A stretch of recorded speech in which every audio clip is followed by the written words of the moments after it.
Reno datang ke Jepang dengan harapan hidup baru, tapi tak pernah ia bayangkan bahwa hari pertamanya bekerja justru menjadi awal dari kisah paling rumit dalam hidupnya. Majikannya, seorang wanita Jepang yang pendiam dan kesepian, mulai menunjukkan ketergantungan yang aneh kepadanya. Namun situasi makin tegang ketika adik majikannya, gadis muda yang cantik dan terlalu akrab, tiba-tiba hadir dan selalu mencari perhatian Reno. Dari sinilah semuanya mulai kacau. Halo teman-teman semua, selamat datang kembali di channel ini. Di video kali ini, kita akan mengikuti kisah nyata seorang TKI Indonesia yang tanpa sengaja terjebak dalam situasi rumit saat bekerja di Jepang. Cerita ini penuh emosi, ketegangan, dan pelajaran hidup. Sebelum kita mulai, jangan lupa untuk like, subscribe, serta aktifkan lonceng notifikasi. Dukungan kalian sangat berarti agar channel ini terus berkembang dan menghadirkan cerita menarik setiap harinya. Reno, pemuda 25 tahun asal Semarang, menginjakkan kakinya di Tokyo dengan perasaan campur aduk. Kota itu begitu berbeda dari kampung halamannya. Gedung menjulang, lampu jalanan yang tak pernah padam, dan udara dingin yang menusuk kulit. Namun di balik kagum itu, tersimpan tekad kuat, ia harus sukses bekerja di Jepang demi keluarganya yang menunggu di rumah. Setibanya di rumah tempat ia bekerja, suasana langsung terasa sangat sunyi. Rumah 2 lantai itu luas, modern, dan tertata rapi, namun sepi, seperti tak berpenghuni. Dari balik pintu muncul seorang wanita anggun berusia sekitar 32 tahun. Dialah Miss Arakawa, majikan Reno. Rambutnya hitam panjang, wajahnya cantik namun tampak lelah, seperti seseorang yang terlalu lama bekerja dan terlalu sering sendirian. "Selamat datang, Reno," ucapnya pelan dalam bahasa Inggris yang jelas namun datar. Reno membungkuk sopan. "Terima kasih, Arakawa-san." Hari pertama berjalan lancar. Reno diberi penjelasan singkat tentang tugas-tugasnya. Membersihkan rumah, menjaga kebersihan dapur, menyiapkan makan malam sederhana, dan mengurus taman kecil di belakang. Pekerjaan itu sebenarnya ringan, namun yang membuat Reno tidak nyaman adalah keheningan rumah tersebut. Tidak ada suara TV, tidak ada musik, bahkan suara langkah kaki pun jarang terdengar. Malamnya, Miss Arakawa pulang larut. Ia membuka pintu perlahan, meletakkan tasnya di meja, lalu duduk di ruang makan tanpa sepatah kata. Reno yang sedang mencuci piring langsung menghampiri dan menawarkan teh hangat. Wanita itu hanya mengangguk kecil. Selama beberapa menit mereka duduk dalam diam. Hanya suara jarum jam yang terdengar. Reno mencoba tersenyum, namun Miss Arakawa menatap gelasnya tanpa ekspresi, seolah pikirannya melayang ke tempat lain. Di hari-hari berikutnya, Reno mulai melihat polanya. Setiap malam, Miss Arakawa pulang dalam kondisi sangat lelah. Kadang matanya sembab seperti baru menangis. Kadang ia duduk lama di ruang tamu yang gelap, menatap satu titik tanpa bergerak. Reno ingin bertanya, namun ia sadar itu bukan tempatnya. Yang membuat Reno semakin bingung adalah kebiasaan baru majikannya. Ia sering memanggil Reno hanya untuk hal-hal kecil, meminta diambilkan air, menemaninya makan, atau sekadar duduk tidak jauh darinya. Awalnya, Reno mengira itu hanya kebiasaan orang Jepang yang menjaga sopan santun. Namun, semakin hari, ia merasakan sesuatu yang berbeda. Miss Arakawa tampaknya bukan sekadar butuh asisten, tapi butuh seseorang untuk mengisi kesepian yang ia pendam begitu dalam. Reno tidak tahu bahwa ini baru permulaan dari situasi yang jauh lebih rumit di hari-hari berikutnya. Hari itu, suasana rumah terasa berbeda. Reno baru selesai membersihkan ruang tamu ketika terdengar suara pintu dibuka cukup keras. Sangat berbeda dengan cara Miss Arakawa biasanya masuk. Langkah kaki ringan berlari ke dalam rumah. "Nei-chan, aku datang!" Suara seorang perempuan muda terdengar ceria, memecah kesunyian yang biasanya menyelimuti rumah itu. Mika, begitu Miss Arakawa memperkenalkannya. Adik satu-satunya. Berbeda 180 derajat dengan sang kakak yang tenang dan dingin, Mika penuh semangat dan suka sekali berbicara. Sejak menit pertama, ia langsung mendekati Reno tanpa rasa canggung. Kamu Reno ya? Wah, aku belum pernah bertemu orang Indonesia dari dekat. Kamu bisa masak makanan Indonesia? Apa favoritmu? Apa kamu sudah tahu jalan-jalan di Tokyo? Pertanyaan-pertanyaannya datang bertubi-tubi, membuat Reno tersenyum kikuk. Ia mencoba menjawab satu persatu, tapi Mika terlalu cepat berpindah topik. Gadis itu bahkan beberapa kali menyentuh lengan Reno sambil tertawa kecil, sesuatu yang menurut budaya Jepang termasuk sangat akrab. Miss Arakawa hanya memperhatikan dari jauh. Tidak ada senyum, tidak ada komentar, hanya tatapan diam yang sulit ditebak. Keesokan harinya, Mika datang lagi. Katanya ia sedang libur kuliah. Hari berikutnya ia datang lagi dengan alasan bosan di rumah atau kangen lihat Reno-sang.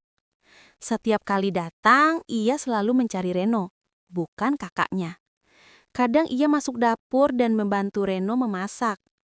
Meskipun sebenarnya justru membuat pekerjaan bertambah karena Mika sering ceroboh memotong sayur atau menjatuhkan sendok.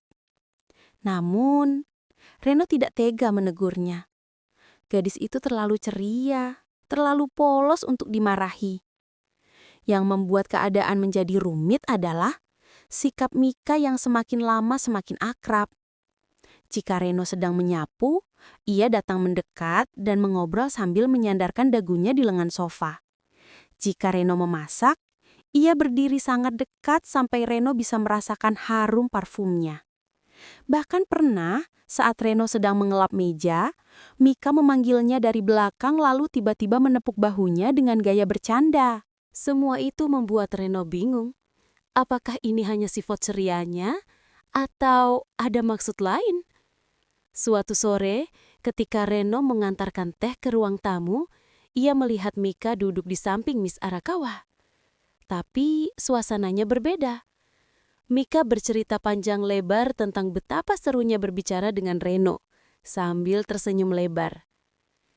Miss Arakawa hanya diam, namun sesekali matanya bergerak ke arah Reno. Ada sesuatu di tatapannya, seperti ketidaksukaan yang ia kahan. Mika seolah tidak sadar. "Nei-chan, Reno itu baik banget. Kamu beruntung punya pekerja seperti dia. Dia ramah, cepat kerja, dan..." Mika menunduk sedikit sambil tersenyum nakal. "Dan cukup tampan untuk ukuran orang luar." Wajah Reno memerah mendengar itu. Namun, lebih dari malu, ia merasa situasi itu tidak sepenuhnya aman. Sejak hari itu Reno mulai memperhatikan sesuatu. Setiap Mika muncul, suasana antara kedua saudara itu berubah. Mereka tidak pernah bertengkar, tapi ada aura dingin yang samar. Miss Arakawa biasanya lebih pendiam dari biasanya. Sementara Mika semakin menempel pada Reno, seolah tanpa batas. Reno mulai merasa seperti pusat perhatian yang tidak ia minta. Ia hanyalah seorang TKI yang ingin bekerja dengan tenang. Tapi kini ia berada di tengah hubungan dua saudari yang tampaknya menyimpan dinamika rumit. Dan ini baru awal. Karena semakin sering Mika datang, semakin jelas bahwa keakraban gadis itu tidak sesederhana yang terlihat. Hari-hari berikutnya berjalan dengan pola yang semakin jelas. Reno mulai melihat sisi lain dari Miss Arakawa. Sisi yang rapuh, kesepian, dan diam-diam selalu menunggu kehadirannya. Walaupun wanita itu selalu tampil rapi, profesional, dan tegas, ada sesuatu dalam sorot matanya yang seperti memohon perhatian. Suatu malam, hujan turun deras. Miss Arakawa pulang lebih larut dari biasanya. Rambutnya sedikit basah, wajahnya tampak lelah dan langkahnya berat. Reno yang sedang menata piring makan malam segera menghampiri. "Arakawa-san, Anda ingin teh hangat?" Wanita itu hanya mengangguk pelan, lalu duduk di meja makan sambil memijat pelipisnya. Saat Reno meletakkan cangkir teh di depan wanita itu, Miss Arakawa tiba-tiba berkata pelan, "Reno, tetaplah bekerja di sini lama-lama. Kalau bisa, jangan cepat pergi." Kalimat itu sederhana, tapi intonasinya penuh rasa iba seolah ada ketakutan terselubung di baliknya. Reno terdiam, bingung bagaimana harus menjawab. Ia hanya mampu menyunggingkan senyum sopan. Keesokan harinya, Reno menyadari kebiasaan baru. Miss Arakawa sering memanggilnya hanya untuk ditemani makan malam, meski meja itu bisa ia isi sendiri. Kadang ia meminta Reno duduk di seberangnya sambil bercerita pelan tentang pekerjaannya, atau sekedar menatap makanannya tanpa berkata apapun. Diam-diam, Reno memahami bahwa kehadirannya memberi ketenangan bagi wanita itu. Ada pula malam-malam ketika Reno mendapati majikannya duduk sendirian di ruang tamu. Lampu tidak dinyalakan, hanya ditemani suara hujan atau angin malam. Ia selalu memegang foto lama, foto dirinya bersama seorang lelaki paruh baya yang tampak bijak. Reno tidak berani bertanya, tetapi tatapan wanita itu penuh luka. Suatu malam, Reno menemukan Miss Arakawa di balkon, memeluk lutut, memandangi langit gelap. Saat Reno menawarkan selimut, wanita itu berkata tanpa menoleh, "Aku tidak suka pulang ke rumah yang sunyi. Semua orang selalu pergi. Ayah, dan sekarang Mika pun jarang di rumah. Kamu satu-satunya orang yang membuat tempat ini terasa hidup." Ucapannya membuat Reno tersentuh, tetapi sekaligus canggung. Ia bukan siapa-siapa, hanya pekerja yang ingin mencari nafkah. Tetapi kebergantungan Miss Arakawa semakin terlihat dari waktu ke waktu. Puncaknya terjadi ketika Reno hendak pergi ke minimarket dekat rumah. Baru 5 menit ia berjalan, ponselnya bergetar. Pesan dari Miss Arakawa muncul. "Reno, kamu pergi? Kamu bisa cepat pulang?" Pesan itu dikirim jam 22.10, jam ketika biasanya wanita itu sudah mandi dan beristirahat. Reno segera kembali. Saat ia masuk rumah, Miss Arakawa berdiri di ruang tamu dengan wajah panik namun berusaha menutupi. "Maaf, aku hanya tidak suka sendirian," ucapnya menunduk. Untuk pertama kalinya, Reno melihat sisi Miss Arakawa yang benar-benar rapuh. Bukan pengusaha sukses, bukan wanita dingin yang profesional, tapi seorang manusia yang terluka dan tidak ingin merasa ditinggalkan. Reno menyadari bahwa ia telah menjadi lebih dari sekedar pekerja bagi majikannya. Ia menjadi sandaran emosi. Dan itu membuat situasinya semakin rumit, apalagi dengan kehadiran Mika yang semakin akrab. Reno mulai bertanya-tanya, sampai sejauh apa seharusnya ia terlibat dalam kehidupan mereka? Hubungan Reno dengan dua saudari keluarga Arakawa semakin rumit dari hari ke hari. Mika yang ceria dan terlalu akrab, serta Miss Arakawa yang pendiam namun sangat bergantung secara emosional, perlahan-lahan menciptakan suasana yang sulit dipahami. Reno seolah menjadi pusat orbit dalam rumah itu, entah ia menginginkannya atau tidak. Ketegangan pertama terasa pada suatu sore yang tenang. Reno sedang membersihkan balkon ketika tiba-tiba Mika muncul sambil membawa 2 gelas jus jeruk. Gadis itu memaksa Reno duduk dan menemaninya menikmati angin sore. Ia bercerita tentang kampus, hobinya, dan betapa menyenangkannya kehadiran Reno di rumah kakaknya. "Reno-san, kamu beda dari pekerja kakak sebelumnya. Kamu lebih hangat," ucap Mika sambil menatap Reno dalam-dalam. Reno hanya tertawa kecil, mencoba bersikap profesional. Saya hanya melakukan pekerjaan saya. Namun tanpa disadari Reno, Miss Arakawa berdiri di ambang pintu, memperhatikan dari jauh. Tatapannya tidak marah, tetapi jelas tidak nyaman. Begitu Mika melihat kakaknya, ia berdiri dan menggandeng tangan Reno dengan ceria, seolah sengaja menunjukkan kedekatan mereka. "Nichan, Reno cerita banyak tentang Indonesia, seru banget." Miss Arakawa hanya mengangguk, namun wajahnya tampak mengeras. Sejak hari itu, suasana rumah berubah. Beberapa hari kemudian, saat Reno memasak makan malam, Mika kembali datang dengan energi meledak-ledak. Ia berdiri dekat sekali, sampai sikunya hampir menyentuh tangan Reno yang sedang memotong sayur. "Kamu wangi ya, parfum Indonesia?" tanya Mika sambil mendekat lebih jauh. Reno tersentak sedikit. Tidak, ini sabun biasa." Tanpa pikir panjang, Mika mengambil potongan sayur dari talenan dan memasukkannya ke mulut Reno sambil tertawa. "Coba, enak nggak?" Belum sempat Reno bereaksi, suara perlahan namun tegas terdengar dari belakang. "Mika, jangan ganggu dia saat bekerja." Miss Arakawa berdiri di pintu dapur dengan ekspresi datar. Tapi Reno bisa merasakan ketegangan yang menebal di udara. Mika memutar mata dan menjawab, "Aku cuma bantu kok. Reno suka kalau aku di sini kan?"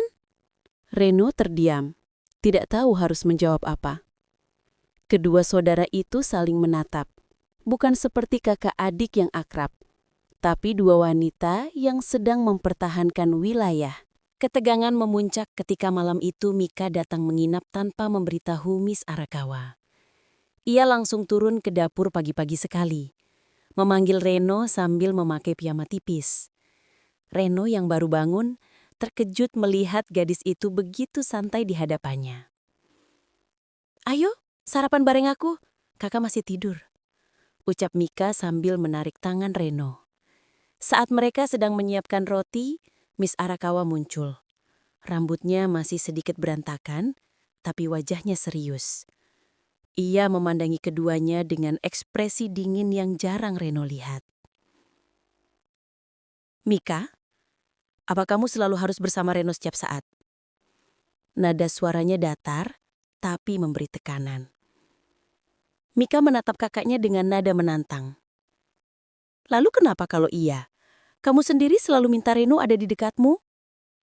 Reno tersentak. Itu pertama kalinya Mika berbicara sekeras itu pada kakaknya. Miss Arakawa menahan diri, menarik nafas panjang, lalu berkata, "Aku tidak ingin Reno merasa tidak nyaman." Mika menjawab cepat, "Justru aku yang merasa tidak nyaman. Kamu selalu memonopoli dia. Reno bukan robot."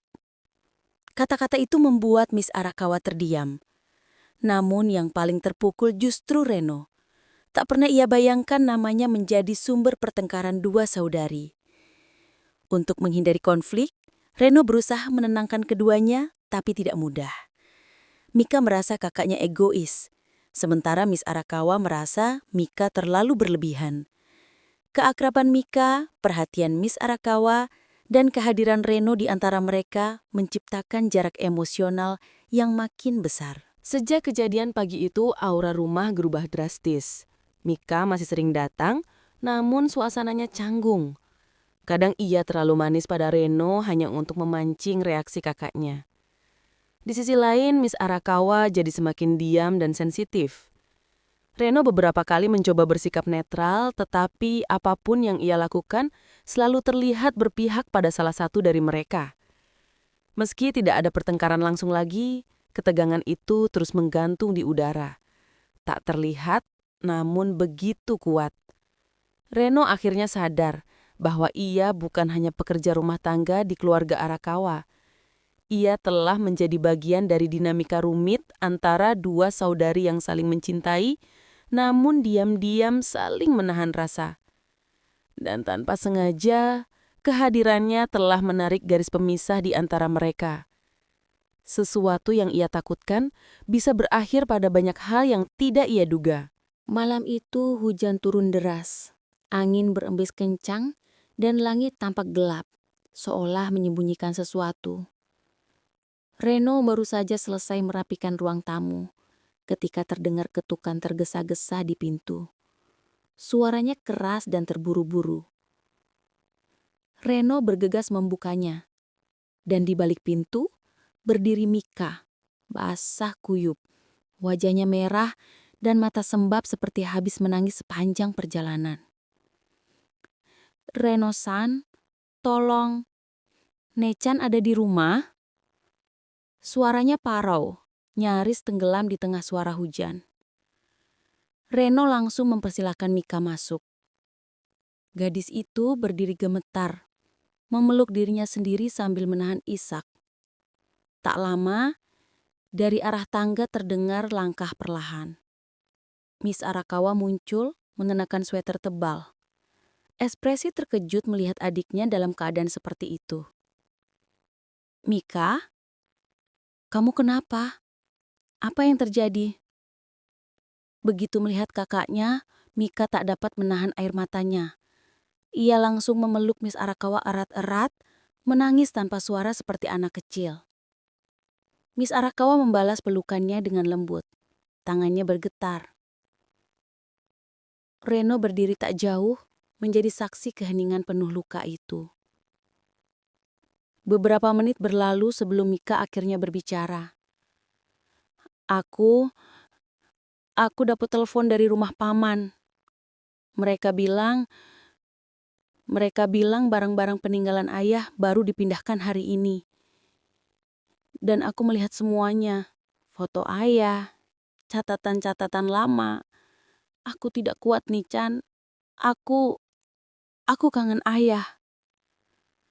Air mata Mika mengalir deras lagi. Reno terdiam. Kini semua mulai masuk akal. Rasa kesepian Miss Arakawa, keakraban berlebihan Mika, ketegangan di antara keduanya. Semua itu berakar dari kehilangan yang sama, yaitu ayah mereka. Sosok penting yang meninggal tiba-tiba sebulan lalu. Miss Arakawa menutup mata rapat-rapat, seolah menahan hancurnya perasaan. Mika, maafkan aku. Aku terlalu sibuk bekerja. Aku tidak ada untukmu. Aku tidak menemanimu saat kamu butuh. Mika menggeleng kuat-kuat sambil memegang tangan kakaknya. Bukan itu. Aku cuma takut kehilangan lagi. Dulu, ayah pergi tanpa pamit. Dan sekarang, kamu selalu sendiri di rumah besar ini. Aku takut suatu hari bangun dan kamu juga tidak ada. Perkataan itu membuat Miss Arakawa terhenyak. Sebuah rahasia yang selama ini dipendam kedua saudari itu akhirnya terbuka. Mereka bukan sedang berebut Reno. Mereka sedang berebut rasa aman setelah kehilangan orang yang mereka sayangi. Reno menunduk, meresapi setiap kata. Ia kini mengerti mengapa Miss Arakawa selalu meminta ditemani. Mengapa Mika selalu ingin berada di dekatnya. Ia hadir pada masa paling rapuh dalam hidup dua wanita itu. Bukan karena cinta, bukan karena ketertarikan, tapi karena mereka membutuhkan seseorang yang tidak pergi. Setelah tangisan mereda, Miss Arakawa memandang Reno dengan mata yang memerah namun tenang. Reno, terima kasih sudah ada di sini. Kamu mungkin tidak sadar, tapi kehadiranmu membantu kami lebih dari yang kamu bayangkan. Mika mengangguk, setengah tersenyum di antara air matanya. Kamu seperti bagian dari rumah ini. Aku merasa aman kalau kamu ada. Reno menelan ludah, merasa haru sekaligus berat. Ia bukan anggota keluarga. Ia bukan psikolog. Ia hanya seorang pekerja migran yang kebetulan berada di waktu dan tempat yang tepat. Atau salah, tergantung dari sudut pandang siapa. Namun malam itu, ia tahu satu hal. Ia ingin membantu mereka melewati masa sulit ini. Dengan suara loki namun hangat, Reno berkata, mulai sekarang, Saya akan berusaha melakukan yang terbaik untuk membantu Arakawa-san dan Mika-san. Kalian berdua tidak sendiri. Kata-kata itu terdengar sederhana, tapi bagi dua saudari yang tengah berduka, itu seperti cahaya kecil di ruangan gelap. Malam itu mereka bertiga duduk bersama di ruang tamu, minum teh hangat, sambil membicarakan ayah mereka. Tawa kecil, tangisan kecil, cerita-cerita lama, semuanya tertumpah. Untuk pertama kalinya dalam sebulan, rumah itu terasa hidup. Ketegangan yang sebelumnya menggantung perlahan menghilang. Mika tidak lagi menempel berlebihan pada Reno. Miss Arakawa tidak lagi merasa harus mempertahankan kehadiran Reno hanya untuk dirinya. Keduanya saling memandang tidak lagi sebagai saingan, tapi sebagai saudari. Dan Reno, ia bukan lagi orang luar. Ia menjadi jembatan yang membantu dua wanita itu kembali menyadari bahwa mereka masih punya satu sama lain dan masih punya kesempatan untuk memulai dari awal. Malam itu menjadi titik balik. Sebuah kisah yang berawal dari ketegangan diselesaikan oleh kejujuran dan hati yang akhirnya saling terbuka. Perjalanan Reno di Jepang mengajarkan kita bahwa hidup seringkali menghadirkan kejutan di luar dugaan. Terkadang, ujian bukan datang dari kerasnya pekerjaan, bukan dari jauhnya kampung halaman, tetapi dari hubungan manusia yang rumit, perasaan, perhatian, dan kepercayaan yang mudah menjadi beban bila tidak ditempatkan di tempat yang tepat. Reno datang hanya untuk bekerja, tapi ia terjebak di antara dua hati yang sama-sama merasa kesepian dan mencari pegangan. Meski begitu, ia memilih jalan yang sulit. Jujur, tegas, dan tetap menjaga batas. Dan keputusan itu, meski menyakitkan bagi beberapa pihak, justru menjadi titik balik terbaik dalam hidupnya. Kisah ini mengingatkan kita bahwa kebaikan tanpa batas kadang justru menimbulkan masalah bila tidak dibarengi dengan sikap bijak. Menjadi orang baik itu penting, tapi lebih penting lagi tahu kapan harus berkata tidak, kapan harus menjaga jarak, dan kapan harus berhenti sebelum semuanya menjadi lebih rumit. Reno juga belajar bahwa setiap orang, sekuat apapun terlihat dari luar, bisa menyimpan kesepian yang dalam di dalam dirinya. Contohnya, Aiko yang tampak dingin dan profesional, ternyata hanya butuh seseorang untuk mendengarkannya. Sementara Yuna yang ceria dan manja, sebenarnya hanya berusaha menutupi perasaan takut ditinggalkan. Akhirnya, Reno membuka lembaran baru tanpa dendam, tanpa penyesalan.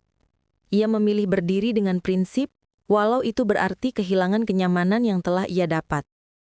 Dan keputusan itu membuatnya menjadi pribadi yang lebih dewasa, lebih kuat, dan lebih memahami arti dari ketulusan yang sehat.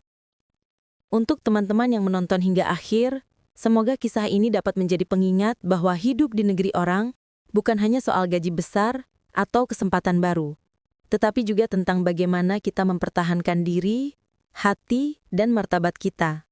Jangan biarkan perasaan orang lain menyeret kita ke masalah yang tidak pernah kita pilih.